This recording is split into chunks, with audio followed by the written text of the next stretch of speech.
Purihin ang Panginoon ngayong umaga sapagkat ngayong umaga po ay wala tayong live mamaya kasi po mayroon kaming Christmas Fellowship sa Graceland. Kami pong mga pastor ay nandoon lahat upang ipagdaos ang Christmas Fellowship mamaya.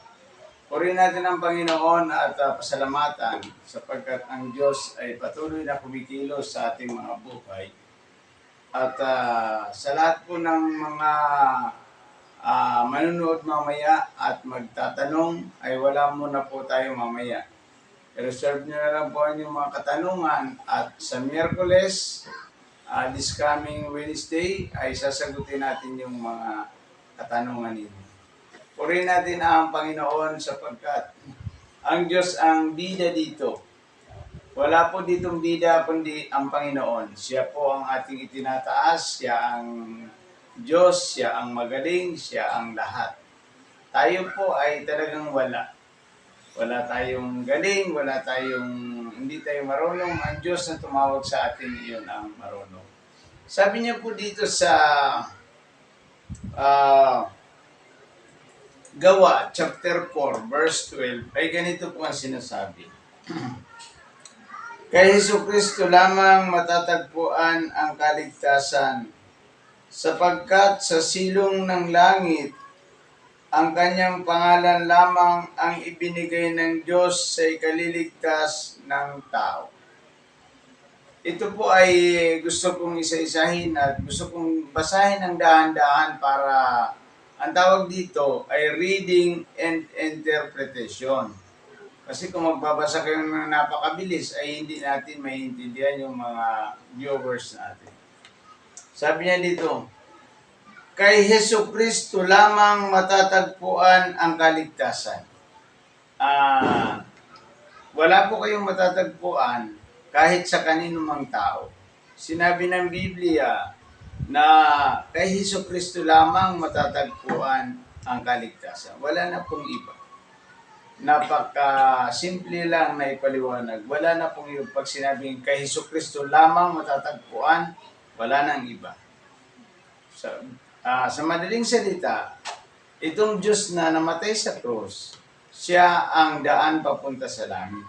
Kaya sabi niya dito, sapagkat sa silong ng langit, pag sinabing sa silong ng langit, dito sa lupa, langit sa silong ng langit, sa lupa, sa kanyang pangalan lamang ang ibinigay ng Diyos sa ikaliligtas ng lahat ng tao.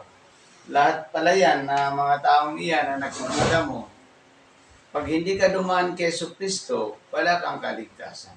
Lahat yan ay dadaan upang sumampalataya at lumuhod kay Kristo para ikaw ay maligtas. Nung namatay si Kristo sa krus, yun ang malaking pag-asa natin. Yun ang good news na ibinabalita natin sa lahat ng tao. Sa lahat ng mga Kristiyano, mananampalataya man, at saka bagong sumampalataya sa ating Panginoon, dapat tayong lahat ay i-proclaim natin ang salita ng Diyos, ihayag natin ang salita ng Diyos para ang lahat ng tao na nabubuhay dito sa ibabaw ng lupa ay matutong magpuri at magpasalamat sa ating tagapagligtas. Sabi dito, pinapatunayan dito, kay Jesucristo lamang matatagpuan ang kaligtasan. Kung talaga naghahanap kayo ng kaligtasan para makapanik sa langit, kay Kristo lamang kayo pupunta. Ngayon gusto kong liwanagin sa inyo, si Jesucristo lamang ang daan papunta sa langit. Kaya wala na pong iba, kay Kristo lamang natin matatagpuan. Ano ang gagawin natin? Pastor, ano po ba ang gagawin namin para kami makapunta sa langit? Samantalang sabi mo, kay Kristo lamang matatagpuan ang kaligtasan. Pastor, ano po ba ang aming gagawin? Unang gagawin ng tao, kapag siya ay sumasampalataya kay Jesucristo bilang Panginoon na tagapagligtas, sapagkat si Jesucristo ang Diyos at siya ang daan papunta sa langit, una mong gagawin, dapat ikaw ay pagsisihan mo ang iyong kasalanan. Yan, kung gusto mo talagang pumanig sa langit, kailangan mong pagsisihan ang iyong kasalanan. Pangalawa, tatalikuran mo ito.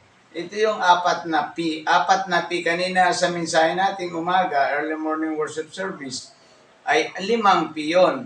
Ang paraan para labanan natin ang mga gawa ng dyablo. Ito naman, 4 na P, ang daan papunta sa langit para maligtas ka, sasampalataya ka kay Jesus. Kung sumasampalataya kay Hesus Kristo, kailangan mong pagsisihan at ang iyong kasalanan. Pangalawa, pagtalikod sa kasalanan mo, tatalikuran mo yung kasalanan mo para ikaw ay maligtas. Pangatlong P, pagtanggap kay Kristo, pagbukas ng iyong puso kay Kristo, at papapasukin mo sa iyong puso si Hesus Kristo bilang Panginoon at tagapagligtas ng iyong buhay para ikaw ay maligtas. And then, pang-apat na P, pagsulat ng Diyos sa iyong pangalan sa aklat ng buhay. Pag ikaw ay tinanggap mo si Hesus Kristo, isusulat ng Diyos ang iyong pangalan sa aklat ng buhay, sa katunayang ikaw ay ligtas na. Pag ikaw ay kinuha ng Diyos ang buhay at namatay, meron kang katiyakan na papasok ka sa langit. Yung mga taong nagsisisi at tumatalikod sa kasalanan, nagpapalakpakan ang mga anghel ng Diyos sa kalangitan. Kaya tayo bilang isang tao na tumalikod sa kasalanan at tinanggap si Hesus Kristo na ating Panginoon at sa ating tagapagligtas ng ating buhay, tayo po ay tiyak na nakasulat na ang ating pangalan sa aklat ng buhay. Tayo po ngayong umaga ay magsaya tayo sapagkat tayo ay tumanggap kay Kristo at ang ating pangalan ay nakasulat na sa aklat ng buhay. Ito po ay tiyak na natin na tayo na po ay ligtas na. Salamat po, purihin natin ang Panginoon. Mamaya po ay wala muna tayong live. Sa susunod na Miyerkules ay meron po tayo. Salamat po, purihin ang Panginoon.